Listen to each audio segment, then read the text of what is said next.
It's just been raining on and off all day long, so I've been taking care of some stuff around the van. Rocco gets a little stir crazy when she doesn't get out for a good hike. When I'm back out here at the Mount King George trailhead, I'm keen to go out there one more time and finish cleaning it up. Like I said, it's a fantastic route. It's easily in my top 10, and it's surprising that BC Parks doesn't maintain it. There's no signage and that hardly anybody does it, but at least now the trail will be clear in like the first time in a decade.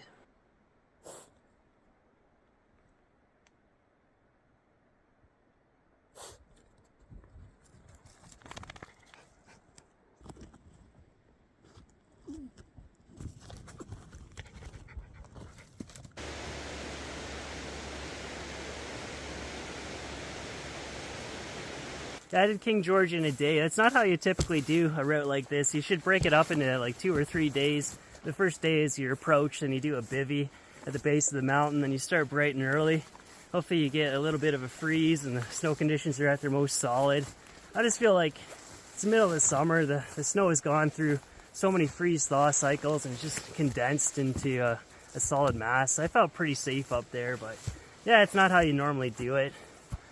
But yeah, someone commented too how they did a summit many years ago and just how much the glacier has noticeably shrunk since then. And I've heard that too, that like some routes have already been lost. You can't even reach them anymore because it's melted out so much. So if you're watching this video in the year 2100, head out, do a summit. Let us know how it went. Comment down below.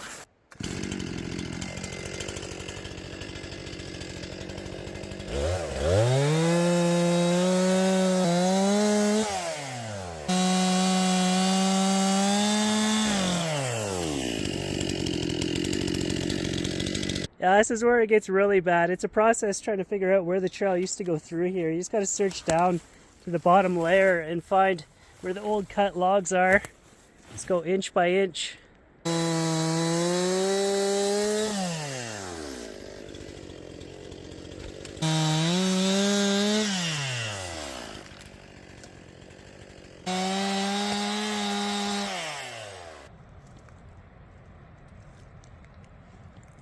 I don't know if I'll get all the way through this today. There's only about 200 meters left to link up where the trail is good. But it seems like there's another 1,000 trees down through there. I just had to walk a wee bit back to the river and there's some fresh bear scat right on the trail. Sometimes it feels like you're alone out here, but you're really not.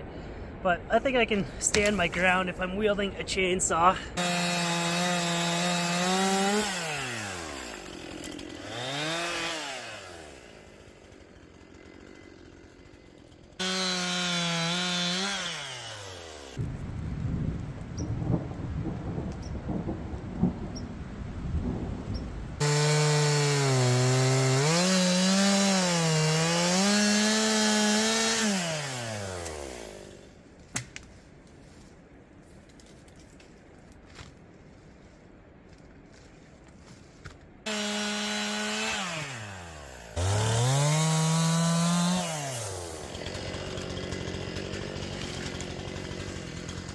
We're done. It's all connected.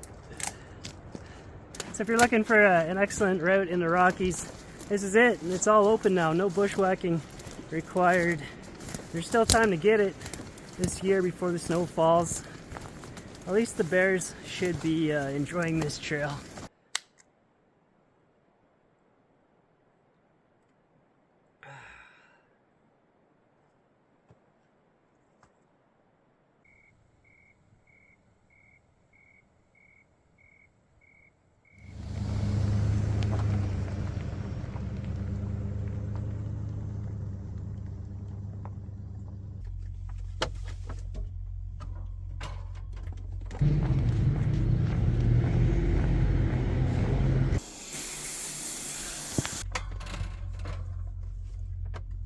So this episode is just a mashup of a bunch of things as I try to get my life sorted out. I got to go into the shop to get an ABS module installed. I was diagnosed like a month ago, but I just ordered the part online. I probably could have picked one up at the Wreckers. I was there anyways about 3 weeks ago. I needed a passenger side front window. I never told that full story of what happened, so I guess I might as well now. I was just going down like some narrow ATV trail. It was bushed in on both sides. I couldn't really see. I was going so slow, but it still happened so fast. There was a tree branch hiding in the bushes. It cracked my front windshield, ripped off the side view mirror, just put a small nick in like the passenger side window there, and a week later it exploded. It burst into a million pieces. It was a real pain to clean all that up. And then it came back and it clipped the rear window, so that's all spider webbed out now. It's probably just the tint holding that together at this point. But yeah, I'm not so keen on the extreme 4x4 trails anymore. It seems like every time I do it, I come out with a significant amount of damage. But I'm still really happy to have the 4x4 and high clearance. My range is so much further than what it was with the minivan, and I use the 4x4 quite a lot. But yeah, I'm headed back into the shop, get the ABS module installed and programmed, and now the air conditioning has stopped working.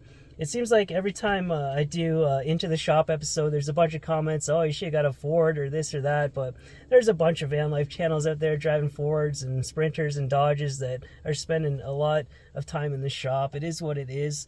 This van, it's been pretty good so far. Last summer, it was the map sensor that went bad. It was a cheap and easy thing to replace.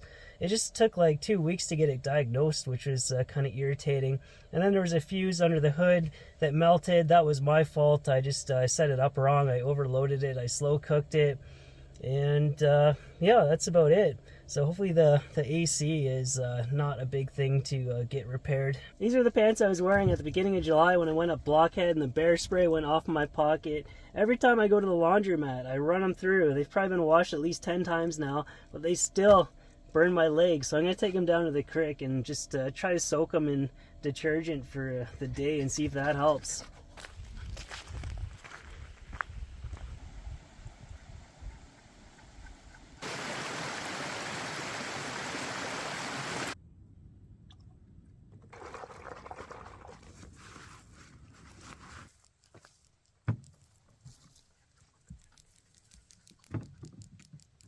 So in the last episode, I asked you guys to be the judge of the video quality of the Samsung S22 Ultra versus a Sony RX100 Mark VII.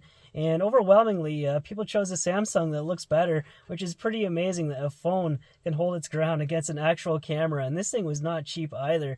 I think they both struggle when there's snow right up against rock. Like all the detail in the snow just gets overexposed. It just looks white. I think the only thing you can do about that is like upgrade to a really expensive full frame camera with the maximum dynamic range possible and some nice glass. But I'm not interested in carrying something like that up a mountain. It will get destroyed very quickly. But Samsung, they did a great job designing the camera app too. The Pro Video mode is just really slick to use, so maybe a few more years of smartphone development and they'll hold their ground against DSLRs.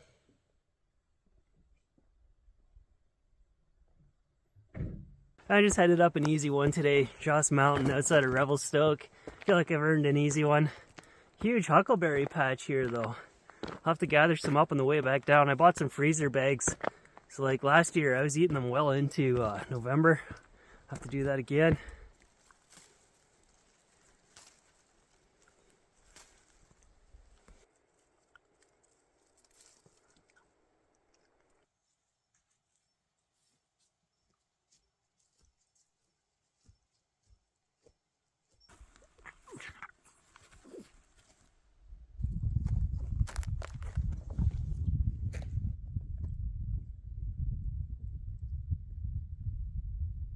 Yeah, not too shabby for a short hike. Very scenic. Great panoramic, plus an old fire lookout. I've never seen one like this with a short door before, so you can get the full 360-degree panoramic. It'd be fun to come here in the winter and do an overnighter. A good way to gauge how busy, how touristy a place is, just look and see how many rock stacks there are in the area. So yeah, sees a good amount of traffic up here. Yeah, very good payoff for a short hike here. Highly recommended if you're in the area of Revelstoke and are looking for something to do.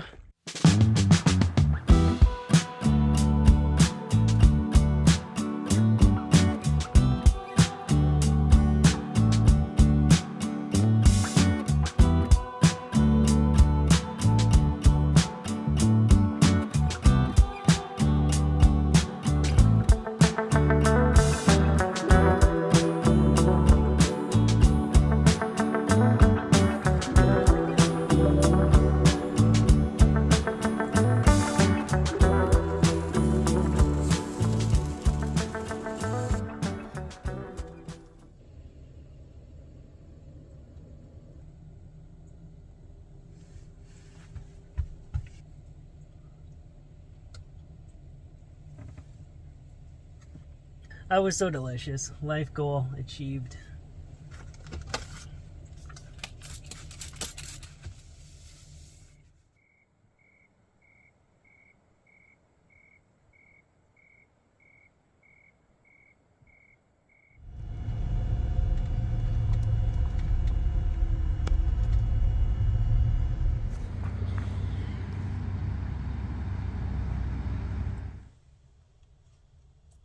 Okay, so I did read that correctly. Well, the good news is that the ABS module was what I needed that solved my issue. I got the ABS and traction control back, so it's all done and good and out of the way. But the air conditioning, that's another story, unfortunately. So this fan, it's got AC lines that go all the way to the back, that go along the frame, up above the gas tank, then into the rear blower.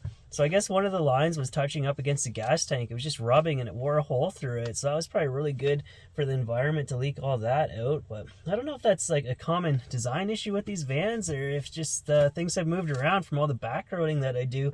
I noticed the exhaust pipe has found a new position for itself. It's like all bent inwards now. But that's a complicated job for them to replace that line though, because they got to dismantle like the whole undercarriage of the van to get at it. But I had an idea as I was driving away from the shop, because the rear blower, it doesn't even work. It hasn't worked in like 8 months. I don't use it. So what if I could plug off these rear AC lines and just get it refilled? That would be like a cheap and easy way to do it. We'll have to look into that.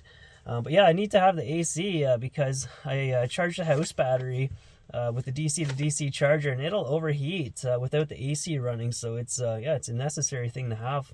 I thought I solved the issue of the brake pads making noise a few episodes back, but nope. I've had the wheels on and off 4 times I can count. These aftermarket pads from Lordco, they're no good. I finally caved. I got the AC Delco pads from GM, so we'll try those out. Hopefully I can finally bring this headache to an end. Yeah, see, look, the fitment on here is perfectly snug, the way it should be. Those other ones, they had like a 1/4 inch of movement up and down. All right, I'll do the other side, take her for a test drive, and let's be done with this. Put this in the past.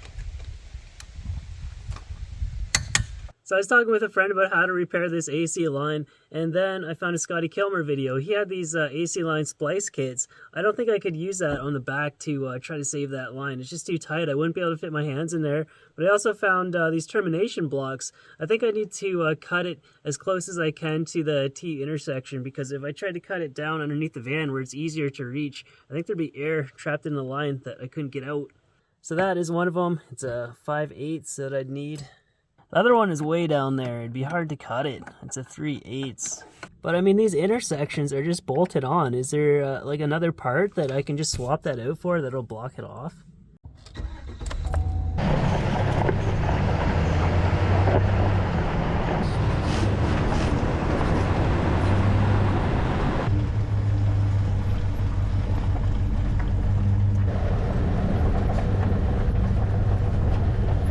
The front brake pads appear to be good. We'll just have to wait and see. It's just the rears that are making all kinds of squeaks, and you know why?